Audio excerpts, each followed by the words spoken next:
бүгдийн энэ өглөөний амар амгаланг айлтгаж мэдчилье.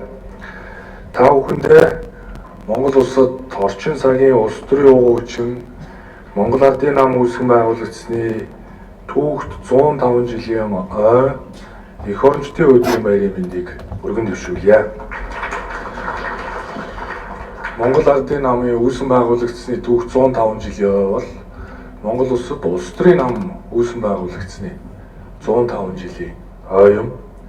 Орчин үеийн улс төрийн хөгжилд голлох үүрэгтэй институт болох улс төрийн намын хөгжлийн өнөөгийн байдал, дотоод ардчил, сонгогчид, гишүүд дэмжигчдийн оролцооны талаар бид өнөөдөр дүгнэн хэлэлцэж, цаашид улс төрийн намуудын хөгжлийн чиг хандлагыг харж байгаа талаар тал бүрээс нь шүүмжлэн хэрэгжүүлж, нийгэмд болоод улс төрийн намын чиглэлээр судалгаа шинжилгээ хийдэг эрдэмтэн судлаач нар, оюутан залууст энэхүү улс төрийн намын хөгжлийн чиг хандлагын талаар дэвшилтэд үзэл санаа хөгжлийн чиг баримжааны болоод улс төрийн нам цааш хэрхэн хөгжих вэ гэдэг талаар бас зөв шийдэл эрэлхийллийг хүртээ. Түүх сүүл 105 жилийн тэртээ энэ өдөр буюу 2021 оны эдгээр өдрүүдэд улс төрийн анхдагч байгууллага болох Монгол Ардын нам анхдугаар их хурлаа хийж хичээн эрмэлзэх зүйл эрхэм зорилгоо тодорхойлон түмэн олон хурлаж манай улсад орчин цагийн улс төрийн намын хөгжлийн түүх эхэлсэн байдаг.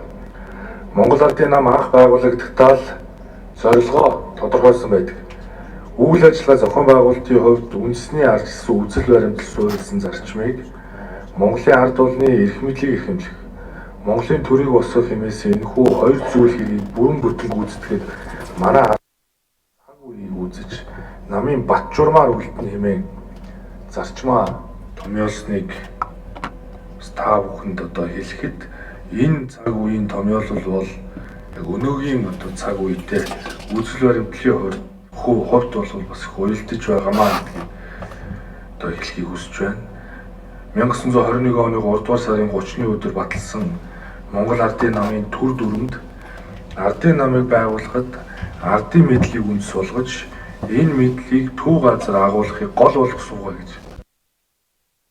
Ийхүү Монгол Ардын нам үүсгэн байгуулагдсан цаг үеэсээ улс орноо тусгаар тогтнуулж хөгжид дэвшилд удирдан манлайлж ирсэн ариун их түүх нь өөрөө үндэсний ардчилсан үзэл баримтлалд суурилсан зарчим байжээ гэж бас хэлэхэд үнд нийцдэг.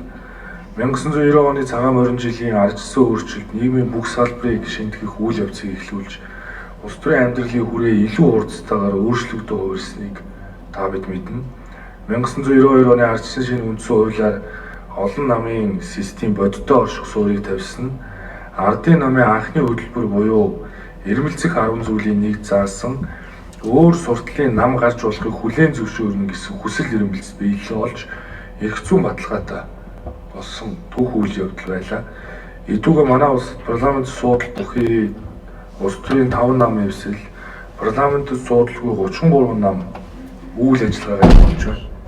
Тоо үзүүл талаасаа бид улс төрийн олон урвалж үзлийг дэлгэрүүлж иргэний улс төрийн эрх хэрэгжүүлэг улс төрийн эрх оролцоог хангах чиглэлд томоохон ахиц дэвшлиг өнгөрсөн 105 жилийн хугацаанд гаргаж чадсан. Орчин үед улс төрийн намын үн чанар, үйл ажиллагааны зарчим, улмаар ардчлалын төлөвшил бэхжилтэнд үлэмж өөрчлөлтүүд гарч байна. Иргэдийн улс төрийн оролцоо идэх, улам бүр идэвхжиж, намууд нийгмийн сүлжээнд амьдрах хүртлээр цахимжиж, хиймэл оюун улс төрд хүч төрөн орж ирж байгаа цаг үед бид улс төрийн намуудын хөгжлийн чиг хандлагыг хамтдаа тал бүрээс нь хэлэлцэн ярилцаж байна. Энэ үйл явц нэг талаас намуудад шинэ технологиг ашиглах хөгжүүлэх боломжийг өгч байгаач нөгөө талдаа томоохон эрсдлийг дагуулж байгааг судлаачид хэлж байна. Гэвч бид технологиос ангид байх болцоо. Харин технологийн давуу талуудыг ашиглан хөгжих нь өнөөгийн улс төрийн нам тэдгээрийн ирээдүй болж байна. намууд гишүүнчлийн бодлого бүтэц зохион байгуулалтын тогтолцоогоо уян хатан болгож бодлого үйл ажиллагаагаа иргэд сонгогчдын гэрт оруулж чаддаг болохгүй бол нийгэм олон нийтийн дэмжлэг буурсаар оршин тогтнох болцоо улам бүр хөнөөгдөх сорилт бид бүхний өмнө ирж байна. Өнөөдрийн эрдэм шинжилгээний энэхүү баг хурлын зорилгоч энэ асуудал тодорхой дүн шинжилгээ хийж цаашдын оновцтой гарч шийдлийг Монгол Ардын намын 31-р их хурал тавьсан улс төрийн илтгэлдээ миний бие Монгол Ардын нам ард түмдээ эргэж ирнэ гэж мэдгдсэнтэй хэрхэн уйлдуулах вэ гэдэг улс төрийн намуудын хувьд томоохон сорилт болж байна. Гишүүн төвтэй намын шинжилгээг хэрэгжүүлэхэд зарласан энэхүү эрх барьж байгаа намын дэвшүүлсэн хөтөлбөр зорилго иргэн эрэлт нь иргэдийн хүлээлтэд нийцсэн сонгогчдод хүрсэн гишүүн төвтэй нам байх зарчмыг эрэлхийлж байна. Мөн өчигдөрхөн болсон Монгол Ардын намын баг хурал тавьсан эрх чөлөөний 4 зам 4 чөлөөлт илтгэлтэй манай нийгэм тулгарсан тулгымцсан асуудлууд түүний шийдвэрлэх арга замын талаарх байр суурь санал бодлоо мөн илэрхийлсэн. Үүний тулд улс төрийн нам шинжлэгдэх нийгмийн шаардлага нэн чухал байгааг хэлсэн. Энэхүү шинжилгээний гол цөмд нь намын гишүүд дэмжигчид байхаас өөр арга байхгүй. Намын бодлого шийдвэрийн их үндэс нь жирийн гишүүн, дэмжигчдийн оролцоо, сан санаачлаг байх зарчмыг тууштай хэрэгжүүлэхэд оршино. Ийм зарчим бол намын дотоод ардчлалыг бэхжүүлэх үндэс суурь юм. Монгол Ардын намд эхлүүлж байгаа энэхүү шинжилгээ нь бусад намуудад ч мөн адилхан хийгдэж Монголын улс төрийн намууд 21-р зууны намын хөгжлийн шинэ үн төрхийг бий болгож чадвал бид дэлхийн дахины хөгжилтөө хөөл нийлүүл алхаж чадах болно. Монголын улс төрийн намууд хөгжүүл Монголын ардчлал төлөвшөж бэлчинэ. Тиймээс улс төрийн намууд бодлогоор өрсөлдөж шинжилгээр манлайлж ажиллах явдал юунаас илүү чухал юм аа. Тийм ч учраас Монгол Ардын намын 31-р их хурлаас дэвшүүлсэн зорилгоо Монгол Ардын нам гишүүн төвдөө E4 стратеги буюу намаа шинжлэх дотоод стратеги. За нийгмийн чиг баримжаа. Нийгэмд буюу одоо цаашид манай нам эрх баригч намын хувьд улс орноо хөгжүүлэх гол одоо бодлогоо хэрхэн харж байгаа вэ гэдгээ эрх чөлөөний 4 зам одоо 4 чөлөөлтөөр илүү одоо тохиолсон. Тэгэхээр эрх чөлөөний 4 зам 4 чөлөөлт буюу эдийн засгийн чөлөөлт, эрх зүйн чөлөөлт, ногоон хөгжлийн чөлөөлт, авилгын эсрэг чөлөөлт гэсэн энэхүү 4 чөлөөлт бол энэ эрх чөлөөний 4 зам буюу үндсэн хуулийн заасан эрх чөлөөг иргэддээ тэгш дүүрэн эдлүүлэхэд оршиж байна. Тэгэхээр үндсэн хуулийн заасан эрх чөлөөг бүрэн дүүрэн эдлүүлэхийн тулд үндсэн хуулийн эрх чөлөөнд халтаа нэг ч одоо хуулийг улсын хурлын босхийг давуулахгүй байх нь өнөөдрийн одоо парламентын спикерийн үндсэн үүрэг болж байна. Тэгээ үүнтэй холбогдуулаад хиймэл оюунд суурилсан одоо шинжилгээг төрийн эрх барих дээд байгууллага нэвтрүүлсний үндсэн дээр бид хүчин төгөлдөр мөрдөгж байгаа 378 хуулиас 228 хууль нь улс төрийн иргэний эдийн засгийн нийгэм соёлын эрх чөлөөг зөрчиж байгаамаа гэдгийг хиймэл оюуны тусламжтайгаар илрүүлсэн. Цааш гэсэн үндсэн хуулийн зөрчигдж болцсохгүй шууд зөрчигдөж байгаа нэг ч хууль улсын хурлын босхийг давахгүй байх нь парламент төлөвшөхөд одоо хамгийн чухал юм. Парламентыг төлөвшүүлэхийн тулд парламентыг илүү хүчтэй, парламентын засаглалаа хадгалан хамгаалахын тулд бол улсын хурлд сонгогдож байгаа одоо гишүүд ёс зүйтэй сахилах хариуцлагатай авилга ашиг сонирхлын гэмт хэрэгээс ангид байх ёстой. Тийм ч учраас нэгт бол ёс зүй сахилах хариуцлагыг эрхэмлэж ажиллах нь зөвхөн манай нам төдийгүй бусад улс төрийн намуудын үндсэн зарчим. Тийм ч учраас бусад улс төрийн намуудаа ёс зүй сахилах хариуцлагыг эрхэмлэж ажиллахыг одоо бас уриалж байгаа. 2028 оны бүх шатны сонгуульд ёс зүй одоо код стандартыг бол тэргүй ээлжин тавина. Ингэж байж ёс зүйтэй сахилах хариуцлагатай парламентын гишүүдээр одоо парламент бүрдэх зайлшгүй шаардлага бол байна гэж харж байгаа. Тийм ч учраас улс төрийн намууд хүний нөөцийн бодлогоо илүү одоо цахим систем дээр суурилсан шударга байдлаар үнэлж улс төрийн дэмжлэг үзүүлэхдээ нэгт бол хуу хөний ёс суртахууныг одоо эрхэмлэх, хоёрт бол энэ улс төрийн намуудын хөгжлийн чиг хандлага буюу дэг журам өөрчлөгдөж байгаа, геополитикийн нөхцөл байдал өөрчлөгдөж байгаа. Өөрчлөгдөлтөнд одоо дасан зохицох чадвартай ийм улс төрчдийг одоо парламентод бүрдүүлэхэд аль аль нам бол өөрсдөө дотоод шинжилгээсээ эхлэх ёстой гэж бас үзэж байна. За энэ ч утгаараа манай одоо намын дэвшүүлсэн бодлого зорилтууд бол өчигдөр одоо Бах хурлын уралдаанаар бодлогын баримтчиг бол болсон учраас үүнийг илүү амжилуулах нь одоо цаашдын бүхэл улс төрийн намууд яг энэ чиг баримжааны дагуу бодлогынхаа баримтчгуудыг тунхалж баталж дотоодоос одоо шинжилгээ эхлэсэй хэмээн хүсэж байна. Улс төрийн нам сонгуул 2 бол ард түмэн төрөө эмхлэн байгуулдаг бүгд найрамдах засаглалын үндсэн хэрэгсэл арга зам гэдгийг мартаж болохгүй. Тэгэхээр Монгол Улсын үндсэн хуулийн зааснаар ард түмэн төрийн эрх мэдлийг барьж байгаа ганцхан одоо зарчим зам бол өөрөө сонгуул байдаг. Тийм ч учраас сонгуульд улс төрийн намууд хөтөлбөрөө дэвшүүлж оролцдог.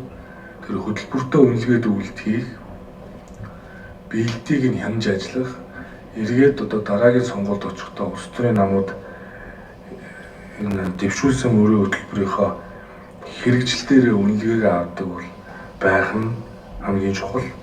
Тиймээс цааш улс төрийн намын эрх зүйн шинжилгээг сонгуулийн тогтолцоотойгоо нэгт уялдуулан хийж байх нь чухал. Улс төрийн намын шинэ хууль батлагдсантай холбогдуулж намуудын шинжилсэн бүртгэл явагдаж дууссан. Тэгэхээр шинэ улс төрийн намын хуулийг илүү амжилуулахад бол улс төрийн намууд бүгдээрээ тодорхой одоо үүрэг чиглэлийг хүлээж байгаа. Тийм ч учраас шинэ хуультайгаа уялдуулахаар эрх баригч намын хувьд бол санхүүжилтийн элдод байдлыг чухалчилж бид одоо намын өдөр зөвлөлийнхаа дэргэд санхүүжилтийн хяналтын хорог байгуулж байна.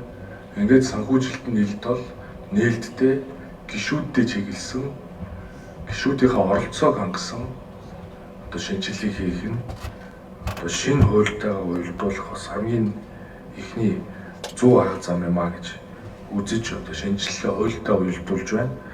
Улс төрийн намын шинэ хуультай уялдуулж баталсан дүрм журмууд хэрэгжиж эхэлснээр сонгуулийн хуульч гэсэн олон талын оролцоог хангасан, олон талын байр суурийг нэгтгэсэн одоо хууль болж чадна. За үүний үр дүнд намлын ард түмэн одоо засгийнхаа эрх мэдлийг хэрэгжүүлэхдээ төрийн эрхийг барихтаа сонгох төлөвлөлийн зарчмыг хангуулахад бол одоо бүрэн дүүрэн оролцоно гэж үзэж байгаа. Сонгуул нам 2 бол нэг зоосны 2 тал. Нам оролцдоггүй сонгуул гэж байдаггүй. Сонгуульд оролцох зорилго бодлогогүй нам гэж мэдээж байхгүй. Тиймээс нам хийгээд сонгуулийн асуудлыг тогтолцооны түвшинд авч үзэн шинжилж байгаа улс төрийн шинжилгээ тулгуур үндэс юм а гэдгийг одоо бид ойлгох хэрэгтэй. Улс төрийн намын хувьд сонгуулийн тухай хуулийн шинжилснээр бол сонгуулийн төв байгууллагын үүрэгч гэсэн нэмэгдсэн. Сонгуулийн ерөнхий хорооны эрхлэх асуудлын хүрээнд бол намын үйл ажиллагаатай холбоотой нэлээдгүй алга асуудлыг хамруулж үзсэн. Энэхүү хууль эрх зүйн орчны шинжилгээ үр дүн хэрэгжилт тулгамдж байгаа асуудлыг бол өнөөдөр та бид хамтдаа ярилцахаар хорон цугласан цаг үе олсон эрдэм шинжилгээний хурал болж байгааг илтгэж байна. Энэхүү эрдэм шинжилгээний хурлаар хилцүүлсэн илтгэлүүд болгон хилцүүлгээс гарсан санал дүгнэлт үндэслэн та бид хамтдаа зөвлөмж боловсруулж холбогдох байгууллагуудад нь хөрвүүлж бодлого шийдвэр тусгуулах чиглэлд хурал зохион байгуулагчид та бүхнийг анхаарч бас ажиллахыг хүсье. Энэ бол зөвхөн одоо нэг намын үүсгэн байгуулагдсны бус улс төрийн нам үүсгэн байгуулагдсны 105 жилийн учраас хөгжлийн чиг хандлага, чиг баримжаа цаашдын одоо хамтын ажиллагаагаа өнөөдөр илүү тодтогч ажиллахыг эрдэмтэн судлаачид та бүхнээсээ хүсэж байна. Эрдэмтэн судлаач та бүхний улс төрийн намуудын хөгжил дэвшилд бол үнэтэй хувь нэмрээ оруулсаар ирсэн.